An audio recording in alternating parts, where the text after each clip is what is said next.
All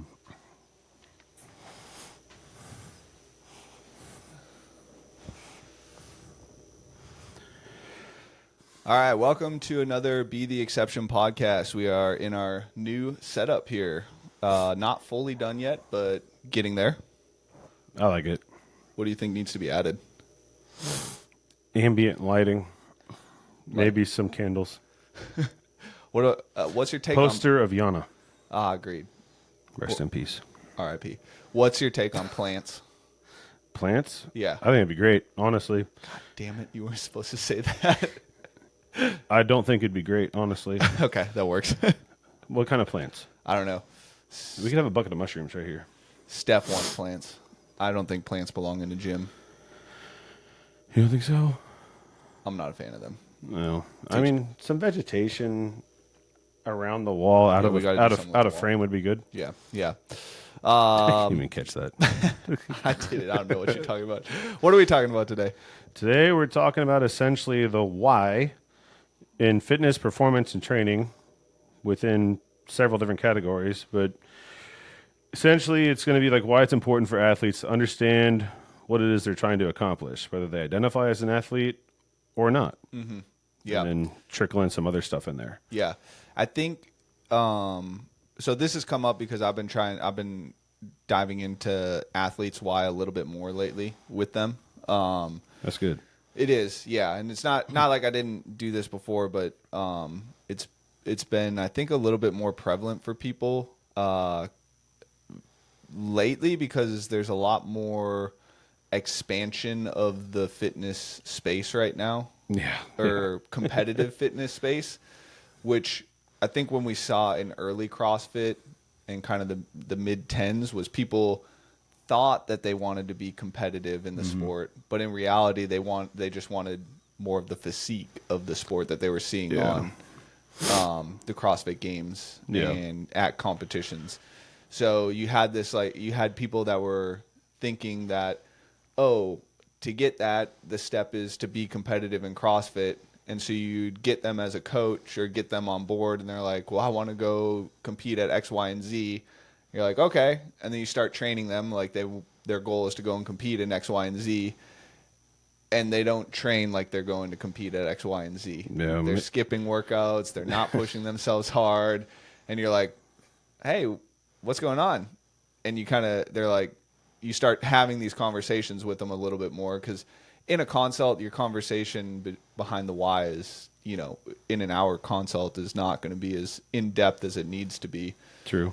So you start having these conversations a little bit more, and you started to find out like, oh, you want to look good. You have health goals.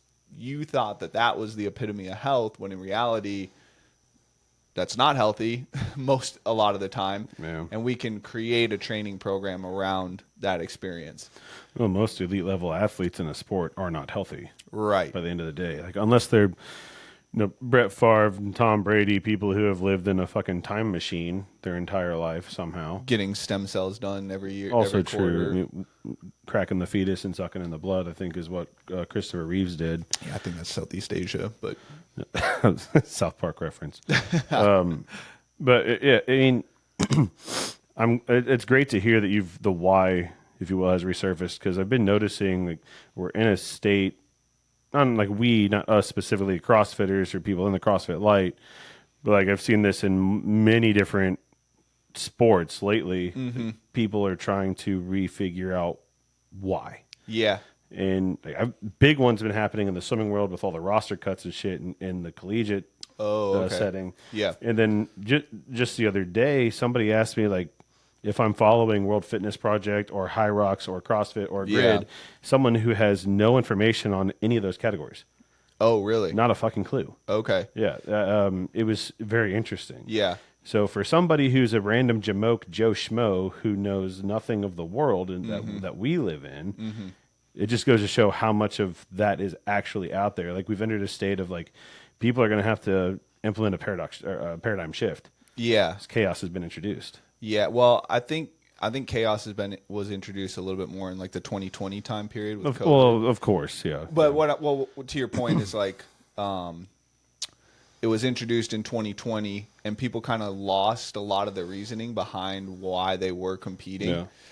And now it's starting to, as things have started to normalize in a lot of people's lives a little bit. I think it's taken probably 3 years for people to really kind of like get to a normal baseline again. Yeah. They're starting to kind of question, why am I doing this again? If that makes sense. Oh, it makes complete sense. I mean, it's very, very true shit. I fell into that boat recently with coaching. Right. With 2 of the 3 sports I'm involved with. Yeah. And if I'm going through that, I can only imagine what the performance aspect of the performance side of people are going through. Mm-hmm. Yeah. So, which, I mean, in my opinion here, like, that's a good segue. And, we are talking about the question, like, why are you doing the exercising you're doing? Yeah. Which, falls think, into any sport category, Olympic yeah. weightlifting, fucking football, baseball, basketball, swimming, cricket, CrossFit, Right. high rocks, whatever. And like the first topic of that within that question is the sports side of it, the performance-based goals. Right, right. And I think we'll probably relate a lot of this podcast to CrossFitters, since that's our CrossFitters and maybe like grid athletes who are listening to this. Mm-hmm. So we'll probably relate a lot of it back to those 2 sports, but it does apply to a lot of different sports. Like, why are you doing the hard stuff in the gym, to go do X out on the competition floor?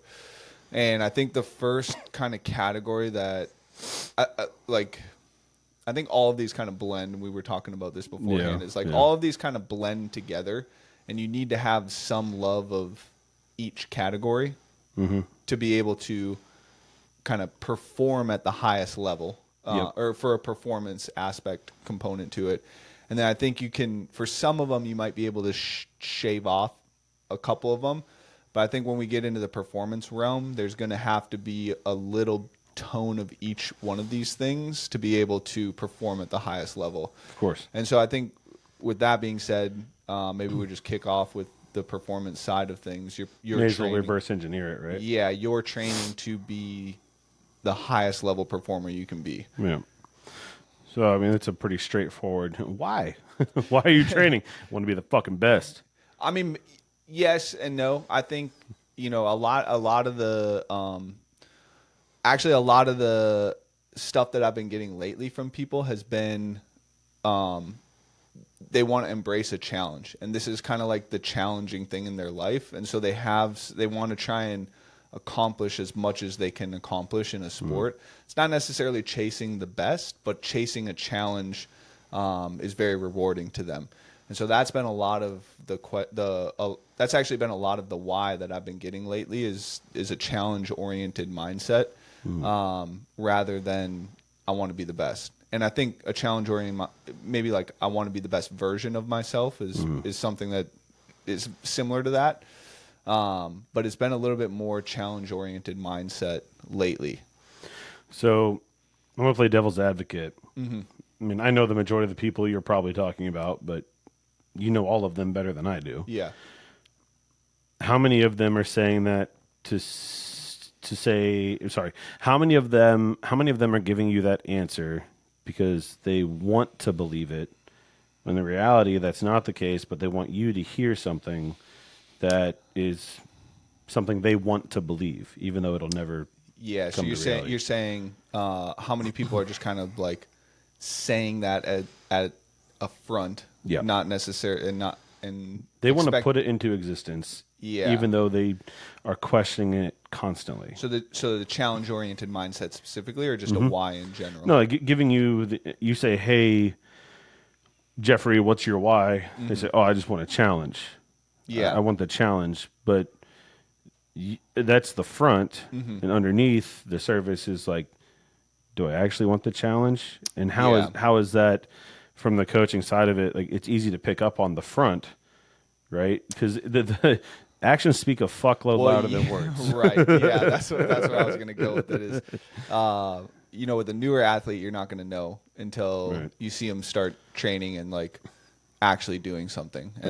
And I mean, I've had multiple people tell me like, I want to go to the games, and I'll be like, okay, you want to go to the games? Prove it to me, and I'll attempt to put them through the ringer, and then they back off of something, and it's like, you don't want to go to the games.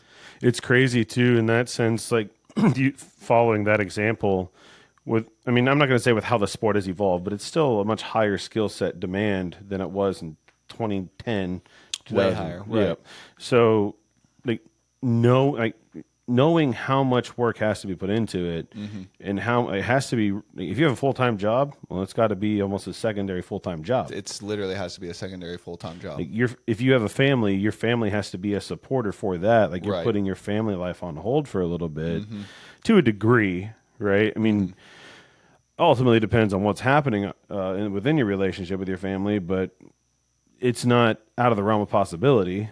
But that puts, like, if it's a female, that puts so much stress on them mentally, Right. Physically as well. But like the 51% of the stress is going to be, I'm guilty. I feel like I'm abandoning my family. Yeah. Type of deal. At least I'm Right. speculating. Like, that's a big proponent of why my wife doesn't. She wants to be in this type of world, but she's going to feel too guilty. Totally. She felt too guilty to train for a triathlon. Yeah. That was like, sorry, legs falling asleep. All I good. have to cross. I'm sorry that she doesn't want to cross that threshold of guilt. Yeah. And I can only speculate that most mothers would feel that way. I mean, yeah, I think it's case by case, Of course. Case by case, but I think there's a lot of like Ariel Lowen, like has a supportive husband, so she's able to go out and train and not feel guilty, right? So I think it's a little bit more of a case by case than it is necessarily like that is a trend. Of course. I mean, I'm just using that as a silly example, direct Right. example. I mean, it's an anecdote for sure, but Yeah. circling it all back in a sense, like on the male side of things, the brand new athlete, let's speak more veteran. They say they want the challenge. Well, is that true? And that's not, yeah. And I think with somebody that says that, like you have, it always comes down to actions speak louder than words, right? So like even when somebody's telling you their why, if their actions are not lining up with that, then you need to dive a little bit deeper into what your why is. 'Cause like somebody who's performance related and they're challenge oriented might still have that underlying tone of trauma to them. Of course. And a lot of what they're doing in the gym might seem like it's performance oriented, but in reality you look at, okay, well, you need to get more aerobic, but you're just going and sending it on every single workout and you're getting injured all the time now. Why are you doing that when you know that you have to be aerobic? Do you actually do you have a challenge oriented mindset, or or is performance your biggest goal? And somebody like that might have their trauma might be overtaking what their their trauma might be their why more than their performance Fair related enough. why. I mean, using that T word, right? I mean, that's Yeah. going to be prevalent amongst all of this, Right. And as we've come to find out across the years, like, that is a driving force for most people at the elite level, at least anecdotally speaking. Yeah, right? yeah. I think in the performance side of things, the trauma is a huge driver of you wanting to have a challenge, to accomplish something and get the social recognition from it, to train all the time. Like it's a multitude of different factors that come in towards you wanting to accomplish something. Maybe you have something to prove to somebody, or that's another why I've been hearing is like, you have something to prove to somebody, or something to prove to the world, or you got a chip on your shoulder for whatever reason. I think the trauma behind that is there, but if you really have performance related goals, you have to rationalize that trauma and be able to be like, look, I want to train because this is my coping mechanism. I just got triggered because I was around my family this last weekend, so now I'm going to go do triple sessions on Monday, Tuesday, Wednesday and bury myself. But what happens when you do that? You end up, risk of injury increases, risk of burnout increases, risk of poor performance for things that you actually need to start training increase. And so being able to come to terms with that and look at the bigger picture and the longer term goal is something that the coach has to help the athlete with. And getting into some of the coaching stuff, like that's a lot of what we're doing, especially I think in the fitness industry, attracts a lot of trauma. Yep. And that's a lot of what we're doing is kind of trying to reframe the trauma in people's minds. And if you do have performance goals and being like, you have to rationalize this, otherwise you're going to end up fucked up. Yeah. It's, that's fair. Yeah. Man, I feel so the next categorical piece, if you will, is like just love training. People love training. Does that fall? Is that a segue into the next bit? Because you kind of hit on that. Like people use trauma as like their outlet, which could in a sense fall into under a categorical. No, what's it called? It could be argued that could fall under the category of just like loving training because it helps them, but also. There's the other side of loving training. Like, I just love training. Right. It makes me happy. Just because I have no trauma, it just makes me happy. Yeah. Right? Yeah. So feed into that a little bit. Yeah, I think like where I approach the love training side of things is more, I think the people that you're saying like it just makes me feel happy. I think that's more of like a health oriented goal. All right. Or a trauma coping mechanism. Right. Because now you feel shitty from the triggering event, from the trauma, and then you go and work out and you're like, oh, I feel happy now. So and then the health oriented perspective is like you just want those endorphins, you want the blood flow, you want the epinephrine in your system, like you want all the hormone response that you get from training because of the dopamine response. Like it helps you like just have more energy throughout the day, and you do feel happier. So I think that kind of like tone falls a little bit more in the health related spectrum. All right. Where like the love for training, I think, is more of like a technical aspect to it, where you're getting into the nitty gritty of, oh, if I run this protocol, it does X for my body. And you're starting to get into a lot of the scientific stuff of like lactic threshold and how to properly train your lactate threshold and different training progressions and protocols. And, the list could go on, obviously. And so you're more interested in almost like the engineering side of training rather than the performance aspect of training. And and I think that does fall a little bit into the health side of the spectrum as well, because you do get health benefits from increasing or lowering your resting heart rate, right? Or building a stronger heart with aerobic protocols. But I think the love for training side of things is more, I look at that as more of like, I love the technical component to it. And then there's like maybe some subsets of like the work makes me feel good, kind of back to that health oriented thing where there is that underlying component to it, right? Or they kind of bleed into each other, right? So talk about the technical components. I feel like that right there, there's going to be a few people that are going to understand what you mean. Because honestly, like you say the technical components, and I'm cycling through a whole bunch of shit in my mind. Yeah, right. And trying to apply to the swimming world, because like on the technical component side of things, like I think I can relate to it from that standpoint, because I love the science of swimming. Right. It's fucking phenomenal to me.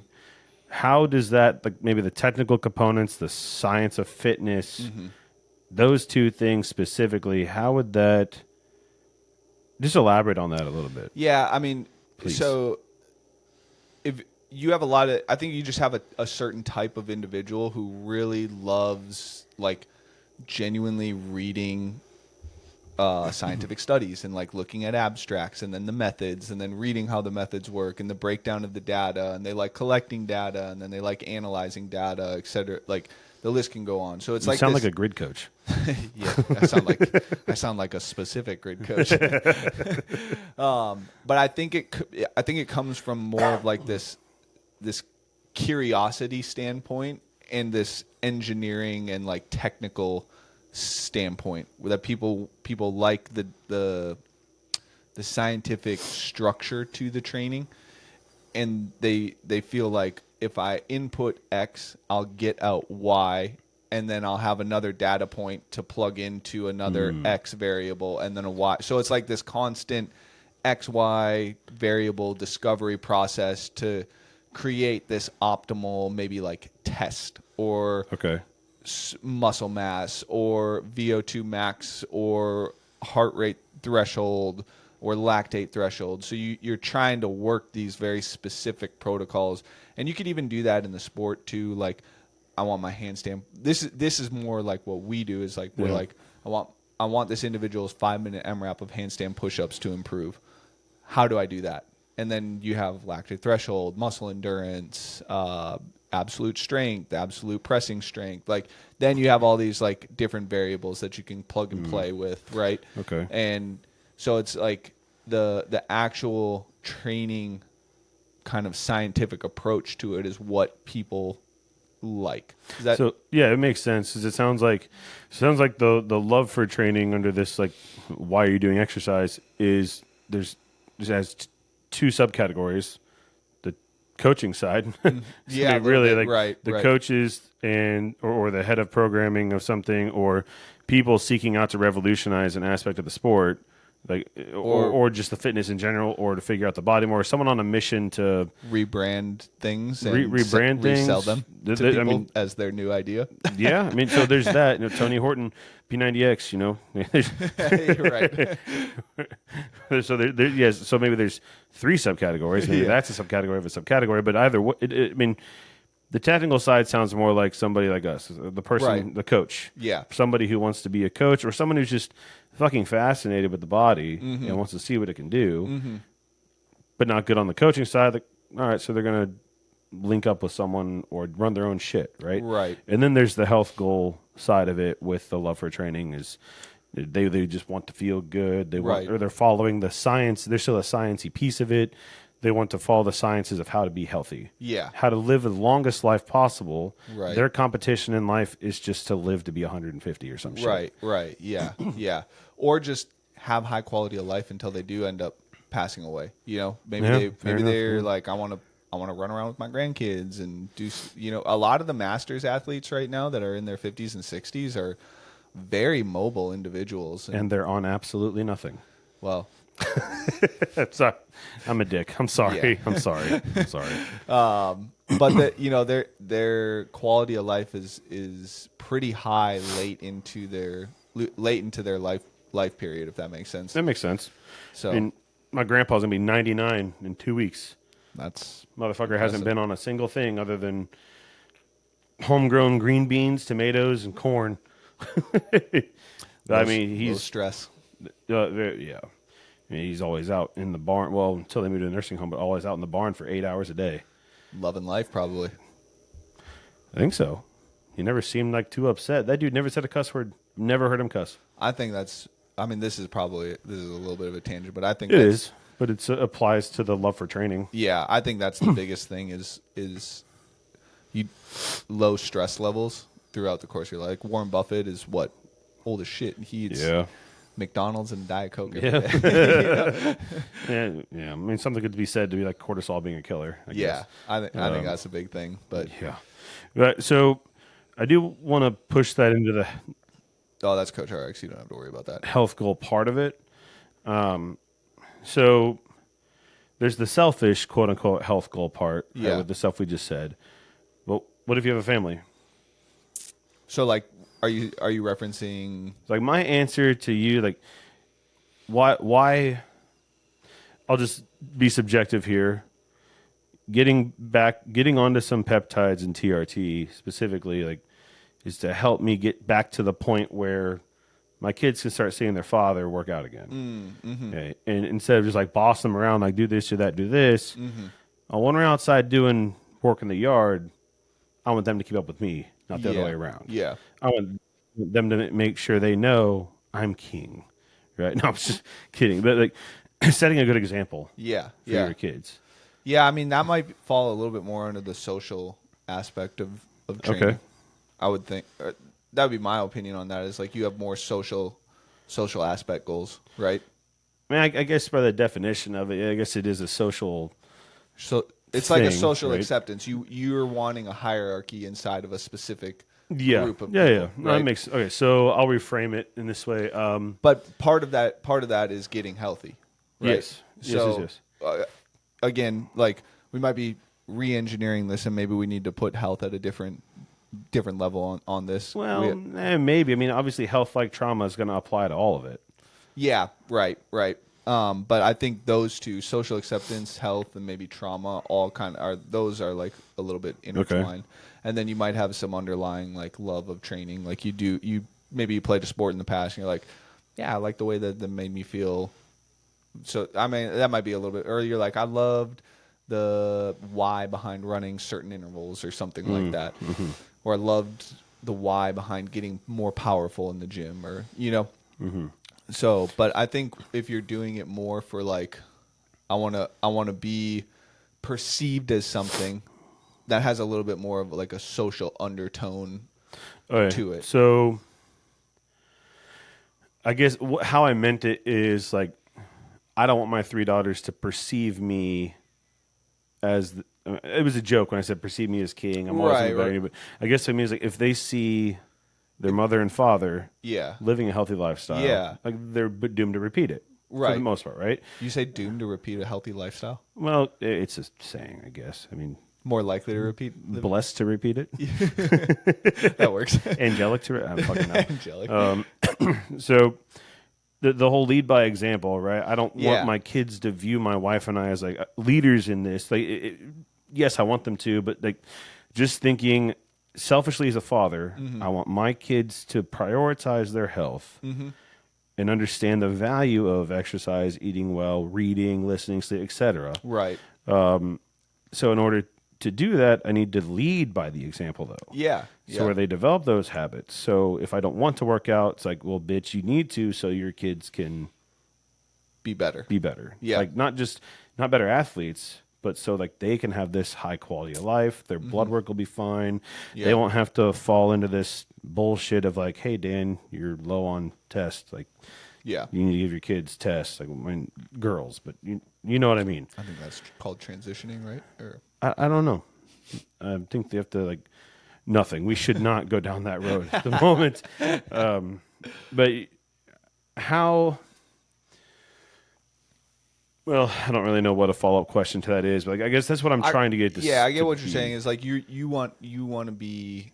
You feel like there's a difference between being a role model and a social aspect to. I don't even want to be viewed as a role model. It's more. I guess it has to be in that sense, right? Yeah, I mean, I think a role model is very typically seen as a leader inside of a community. Yeah. However big that community is, like you can go down to, the family size. You could even go down to like, 2 people. I think. Yeah. Like, absolutely. Right? Mm-hmm. So I think you're wanting to be viewed as a role model is more of the social acceptance component of it. Is socially, you want to be what you want your kids to be, right? All right. So how could we go about it without the social acceptance side of it? What's an example there? Like, what if I don't give a flying fuck from the social acceptance side of it? Like, well, you do because I don't think you escape the social component of it if there is some sort of social hierarchy that you're wanting to achieve in your why. Okay. Does that make sense? Yeah, that's fair. I mean, all of this is essentially like a form of devil's advocacy. Yeah. Right? But I mean, I was fishing and hoping that there was something that didn't lump in social acceptance, but in its purest sense, like it always will. Right. Well, at least right now, anyway. I mean, I there is a health component to that, though, right? Like, yes. To be a role model. I can't remember where I saw this exactly, but there was like a list of like things that you needed to accomplish you needed to have in order to be viewed as a role model. Is like money, cleanliness, a couple other things, but health is one of them. Non-receding hairline. Who knows? Nah, I'm fucked on that one. But health is one of those things, right? So you have to be seen as healthy in order to become the best leader you possibly can, or be the best role model you can possibly be.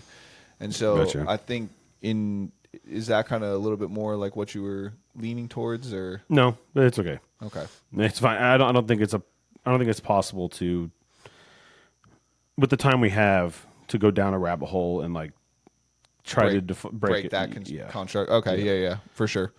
So I mean, but that is a good segue into the social acceptance side of like why do you do what you do? Yeah, I mean, why is exercising what you do? Right. So there's that component, the role model component. I think that is actually the role model is a little bit more of a positive component to it. Like you want to be perceived a certain way so that it betters other people. And I would actually, I think one thing that we're not going to have time to touch on is like good wise versus bad wise. We can save that for the next episode. Yeah. Yeah, honestly. We could, yeah. And so I would view that as a little bit more of like a quote unquote good why. It's going to be a lot longer lasting. You're going to be able to dig deep into that one and really come out and understand that anytime you're doing something that's bigger than yourself, it will have a longer lasting effect. What's that saying? Feed the good wolf or feed the bad wolf or some shit like that. It's from a long fucking time ago. I think I've seen memes on that, but yes. Well, it's not relevant at the moment. That's kicking up in the memory banks. Yeah. But I think on the opposite end of the spectrum, you have a lot of insecurity in regards to the social acceptance component. Yeah. And you want to be perceived as something so that you're guarding your own ego or protecting your own ego.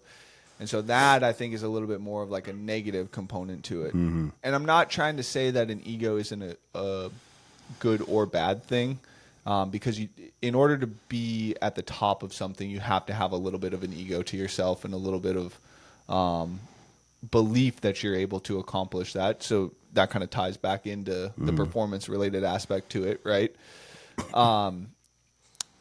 But when the ego becomes the driving factor behind your why, that's a problem. You're gonna run into a lot of inconsistency in training, because as soon as you have a bad performance, your world is shattered. And though the more you age in the sport, the more bad performances you're going to have in any sport. And so you're just basically going to be riding this roller coaster throughout the course of your career of highs and lows, and it's going to be super annoying. Yeah, that's it's funny you mention that, because I actually had a conversation with a Masters swimmer about that. He just turned 46. No, he's been 46 for a while. He's about to turn 47 soon. Like his performance in his swims have been the same for like the past 6 years. And I'm trying to get him to understand. It's like, bro, that's a big fucking deal. Honestly, yeah, right. Like, the fact that your times are staying the same and your cellular age keeps going up. Yeah, that's crazy. That's magnificent. Yeah. Like you keep that and you'll be the world's fastest old fuck. Right. Right. Yeah. But he's kind of psychotic, but it's fine. But I just find it unique. You bring that. You brought that side up, right? Yeah. Okay, good.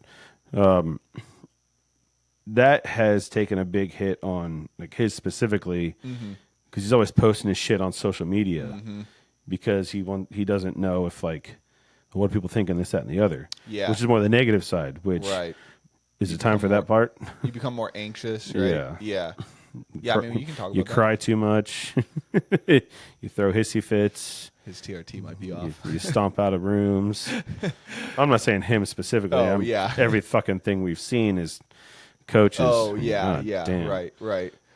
But how much of that has been like the why you've heard when you've been asking people? To be honest, I think people hide that one a little bit more. And so that one almost has to be pulled out a little bit more from actions and then conversations from those actions. How do you handle the tough conversations whenever it's brought up? Yeah. And like I think for that one you can never escape your wording behind things, and it'll always present itself in underlying wording during conversations. Unless you're literally just like hyper focused on everything you're gonna say, and then you just look no, because you don't say anything. Yeah. You mean like as a coach or as an athlete? As an athlete, yeah. So, sorry, yeah. Go ahead. Well, I was gonna see how we go about approaching these things from the coaching standpoint, but if we want to hit more on the social acceptance side of it all. Well, I mean, we have I guess trauma we've talked a little bit about. Or we can hit on it some more because I mean it's underlying for all of them. Right, and the ego protection, I think, is a trauma response. So that social acceptance of your whys protecting your ego, I think that's actually a pretty big trauma response, and you probably have not fully gotten over whatever it is that's triggering that trauma response. And I think in order to climb kind of that hierarchy of, going from social acceptance in a negative way, I put social acceptance as a role model a little bit higher up on Of course, yeah. But social acceptance in a negative way, to the health component, to the loving the training, to the performance aspect, you are like at rung 2, and you're at rung 1, and it's bleeding into rung 2, and you got to work on yourself in rung 1 before you're going to climb that ladder. And I guess maybe what I mean by ladder is like performance, love of training, health, social acceptance, and then trauma on the So we're going from top to bottom or bottom to top? We just went top to bottom. Gotcha. Yeah. So I find that interesting how like that does that whole shit right there does seem to be like the organic build up into the performance goal side of things. Yeah, like once you overcome your trauma, like you can go into the social acceptance role and be like, "Hey, I'm good at this. Like I want to get better, and I want to maybe be a leader on a sports team, or be a leader in the gym, or something like that, right?" But that rung can still be influenced by the trauma rung, right? And you can do it from a negative aspect to it, right? But if you're like, I want to be a role model for other people in the gym, okay, now you've climbed the goal into health, and I think those two can maybe be a little bit interflopped too. Yeah. But like, you got to be healthy to be training hard, right? And so if you take the positive route on that one, now you're loving training, training's going well, you understand it's a tool for performance, and that leap from love of training to performance is much quicker. It's almost like once you get past rung 1 and 2, the rungs from bottom to top, right? Once you get past trauma, you go into social aspect, or acceptance. Social acceptance becomes a positive thing towards health. Health to love of training to performance is a fast climb. Yeah. But I think 1 and 2 of trauma and social acceptance is a much slower climb for people, and sometimes they don't even make it out of that kind of ladder. Very true. And that honestly sparks a memory of, like, there was an episode where we talked about like why you need a coach. Yeah. And that episode, in my opinion, is a pause here and go back and watch it and then come back. Because like it's going to touch on the next piece of, like, from the coaching standpoint, approaching each category. Bro, we start at the bottom rung and build up. Yeah. Like, even if you get somebody like shit, let's say Tia Claire Toomey comes to you, like, you're going to, most coaches are going to approach her like, okay, yes, I know her, but we need to start from the bottom rung and move up. Because, like, what if her paradigm shift has recycled some shit, and now we're working with the trauma response and stuff and building up. Yeah. So we went from and somebody like that probably switched coaches or switched organizations or whatever because there was a traumatic event. Of course, like, it's not uncommon. Right. Right. It's like we started expressing all this or talking about all this from the top down to the bottom. Yeah. Now, from the coaching point, let's start from the bottom, build up to the top within the last when you're 10, 15 minutes we have here. Yeah. Like when you're triaging an athlete, right? You got to start from the bottom of the rung and go up. So how do we approach it? And how do we adjust with each category? Yeah, I mean, a lot of this just comes from having conversations with athletes, right? Of course, yeah. And you got to have a ton of conversations with them in order to switch or to try and change their mindset around things. Because ultimately, to be the best performer, you have to have control over your mindset, and you have to have control over the things that you tell yourself on a day-to-day basis, regardless of the emotions that they elicit. So if you have an emotional response to something, it triggers something, and then you're like, it tells you in your brain that you have to go kill yourself in the gym or not eat for a day, or you're not good enough because you didn't lift X amount of weight. Your triggering response might be you're not good enough because you didn't lift X amount of weight. And whatever that emotional response that you get out of it, it always has to be, if you're performance, you have to learn how to channel that back into performance. And you can't let it channel you back down the ladder. in a negative sense. So love of training can't be channeled negatively. And I think there's kind of like two branches to the ladder here as we're like talking through this. There's like, of course, there's like a negative side of the ladder and then a positive side of the ladder. And if you have a negative experience in the performance thing, if you're positive all the way up, that you're more likely to take that negative and turn it into a positive on the performance side of things. But if you haven't mastered everything up and you're trying to jump rungs and go to performance right away, and you have a negative performance there, that's going to shuttle you back down to a negative experience in the ladder somewhere. Maybe your ego gets bruised and now you're down to rung 2 on the ladder from your trauma response, right? Of course. I mean, there's always going to be this peaks and valleys within each category. Yeah. Right. And eventually, like, assuming you're not a piece of shit human being, like, eventually it's going to, if you quote unquote choose the negative route to build your ladder, well, it's going to shift to the positive route eventually in life. Again, assuming you're not a horrible piece of shit human being. I've seen people that are stuck in that negative side of the side, though. Yeah, no, I believe that they still are. But I mean, I'm expressing like in life, like eventually, again, unless they're stuck in the piece of shit mindset or piece of shit human being mindset, right, then they're going to transition over. Yeah. Speaking from the bell curve standpoint. Yeah, but I think in that case, like your why will probably change, and you won't have to climb the rungs of the ladder as much, and you're probably gonna stop at where the positivity for you ended, right? So like if you're climbing the rungs and you're like positive on the trauma, positive on the social acceptance, positive on the health, negative on the training, hate training, don't like it, it sucks, it's super annoying, blah blah blah. Performance is likely going to be a negative as well. And so when you finally realize that, you'll come back to the last rung that's positive, which is health. And so you might be training for health at that point in time. Well, I'm speaking like even if you start with the negative aspect, like the social acceptance, you go down the negative road. Yeah. Right. And you're just, I don't really know what that would look like entirely, but from a coaching standpoint.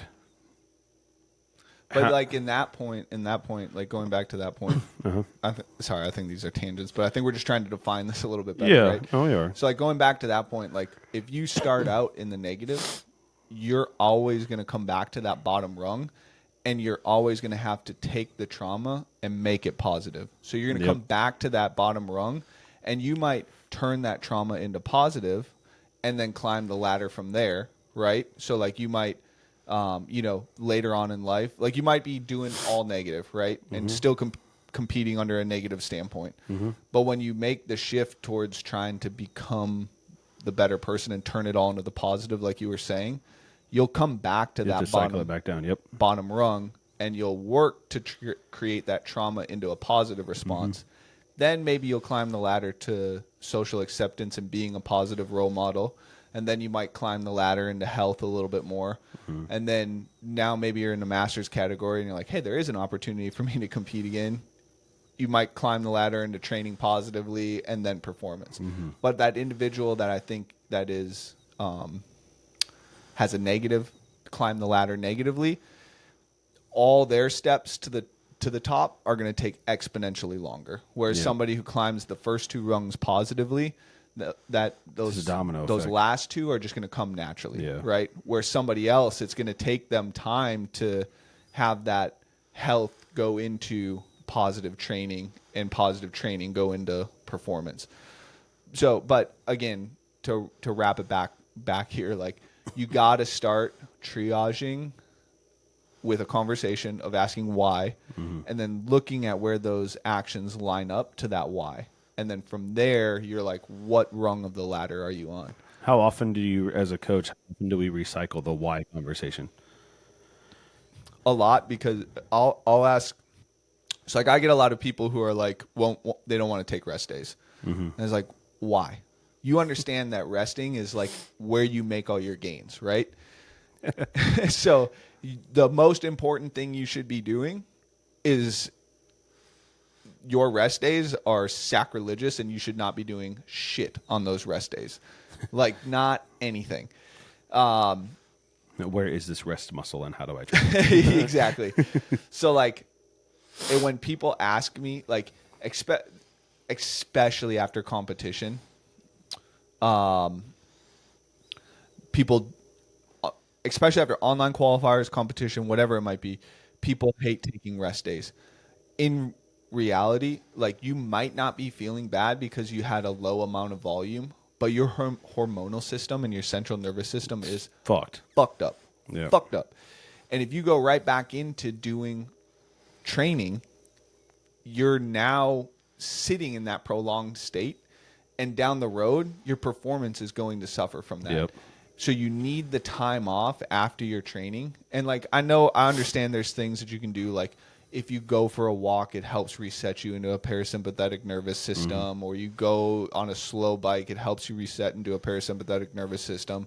Movement isn't a bad thing, but what I'm talking about is training. Yeah. Going back into training and wanting to do hard things all the time. Like doing a grid match and then the next day training for the next grid match. Exactly. You're going to get fucked up. Yeah, right. Your profile is going to be completely off the charts. Yeah. In a very, very bad way. Yeah. And so, you know, having conversations around, like, continuously asking, well, why? Well, why? Well, why? And there might be a social component to that of, like, your friends are in. I think that's one thing maybe we didn't touch on fully for the social acceptance component is, like, having a community of people, right? Yeah. And so, like, you might want to be doing what all your community is doing, which I can understand that, but we need to do it in a little bit of a different way of, like, okay, go into the gym and let's do just mobilize for the day. You can still hang out with your friends, watch what they're doing, talk shit to them, whatever it is you might do, but you need to go into the gym with expectations that you're not going to be training as hard as them that day, and it's a recovery day in the gym that you get to hang out with your community. And guess what? Maybe they finish and they're like, hey, you want to go grab dinner tonight or something? And you get to go hang out with them outside of the gym. There you go. It's still a community building thing. Yeah. Voodoo Brewery is great. Yeah, exactly. So I think it's just always questioning what the athlete is wanting and making them think about what they want to make sure that you're bringing them back to why are you doing this? Perfect. Is that what you were looking for answer wise? My opinion. Yeah. Yeah.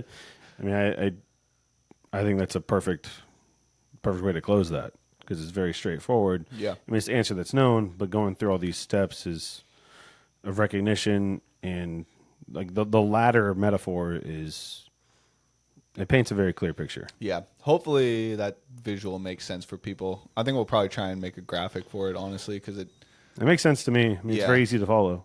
Yeah. I mean, we also have it sitting in front of us on our phone. So, but I think we'll probably try and make a graphic for it and kind of distribute that a little bit because I think it would be helpful for people to see, actually. Fair enough. Cool. Awesome. Sweet. Well, thanks for listening, guys. Please like and subscribe if you haven't already. We'll be doing another podcast here in probably a week or so. So maybe we'll hit on part 2 of what was it? What were we talking about? What did we say we were going to do? The social acceptance stuff. No, it was something about your good why and bad why. Yeah, the social acceptance. Oh, yeah. Maybe what drove that. Yeah, maybe we'll do something on a good why, bad why. So, but yeah, please like and subscribe, guys, and we'll catch you guys next time. Peace.